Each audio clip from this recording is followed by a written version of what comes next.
Once upon a time, in a quaint village nestled amidst rolling hills, there lived a merchant whose trade was dealing in the finest cotton cloth. On a particularly sweltering summer day, this merchant found himself trudging along the dusty road, his back laden with 50 heavy rolls of exquisitely woven fabrics. As the merciless sun beat down, beads of sweat formed on the merchant's brow. He scanned his surroundings, hoping to find a shady respite to momentarily escape the oppressive heat. That's when his eyes landed on a small, ancient shrine tucked away amongst the trees. In the center of the modest structure sat a magnificent stone statue of Buddha in a cross-legged position, emanating an aura of serene tranquility. Gratefully, the merchant made his way towards the shrine's cool, shaded confines. Carefully setting down his burdensome cargo, he eased himself onto the ground, letting out a weary sigh of relief. As his gaze fell upon the Buddha's gentle, composed visage, a sense of calm washed over him. Within moments, lulled by the chirping of birds and the statue's impassive presence, the exhausted traveler drifted into a deep, much-needed slumber. However, when the merchant finally awoke from his nap, his heart sank. The carefully wrapped rolls of cloth were nowhere to be found. In a panic, he searched high and low, but the precious bundles had vanished without a trace. Distraught, he rushed to the village center to report the inexplicable theft to the local authorities. Now, this particular village was renowned for having an exceptionally wise and eccentric judge named O-Oka. Known for his cunning wit and bizarre methods of discerning the truth, Judge O-Oka was an intriguing figure. When the merchant relayed the peculiar incident of his stolen goods, the judge's eyes lit up with a mischievous glint.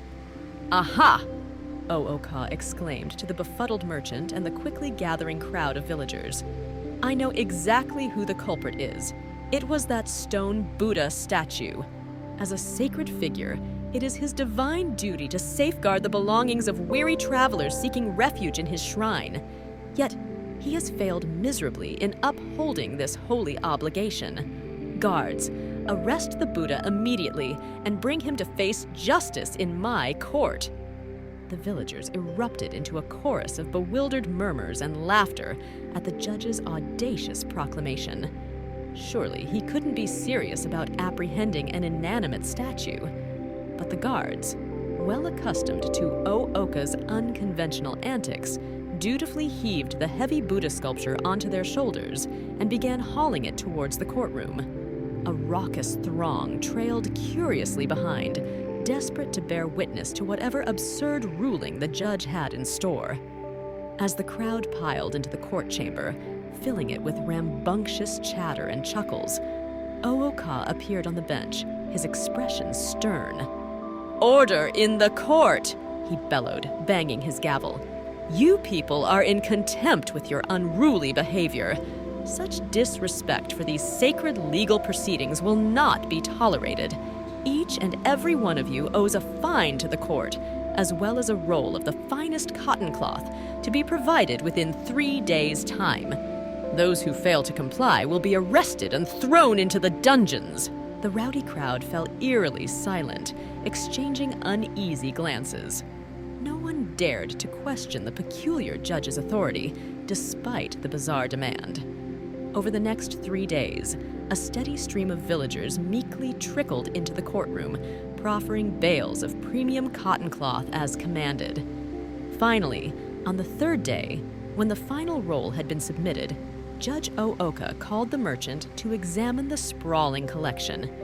To the poor man's astonishment, there amidst the offerings lay the entire bundle of his stolen wares, the distinctive patterns and dye lots instantly recognizable. A sly grin crept across O-Oka's wrinkled face as he turned to address the enraptured audience.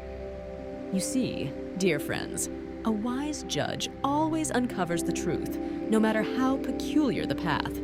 By demanding you all bring your finest cloth, I ensured the guilty party had no choice but to return the stolen goods and condemn himself in the process."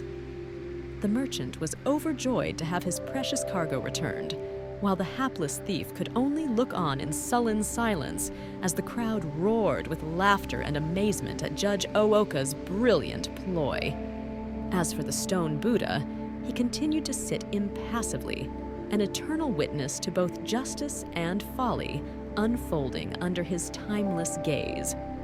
The moral: sometimes wisdom flows through the most unexpected and unorthodox of channels. The foolish judge the truth, while the sage sits in silent judgment.